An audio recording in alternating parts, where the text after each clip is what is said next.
تمشيهم، ممنوع البحث في الليل لأن البحث يكون خطر، فمشينا الناس. لكن احنا قعدنا جروب خاص وللحين شغالين نبحث، وبإذن الله ببشركم بالأخبار بإذن اللي ما تنام عينه، وأنا يشهد الله ماني نايم ولين بإذن الله نطلع نتيجة.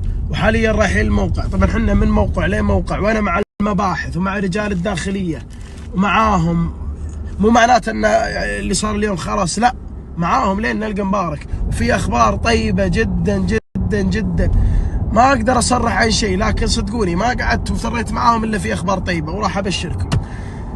لبى الله قلوبكم. بالنسبه للحمله بكره، جاني امر من وكيل وزاره الداخليه انه خلاص يا محسن بيض الله وجهك، رايتك بيضه، بلغ الناس ان الحمله تبنتها وزاره الداخليه، يعني دخلت تحت مظله وزاره الداخليه. خلاص قالوا بيض الله وجهك، المقر بنشيله، لان الحمله قالوا وزاره الداخليه خلاص حنا نتبناها، لان حنا عارفين شغلنا اكثر وعارفين ننظم اكثر، وفوق هذا كله تبنوها لانهم خايفين عليكم. والله خايفين احد يصير فيه شيء، خايفين احد يتمشكل مع احد، فهذا اللي صار.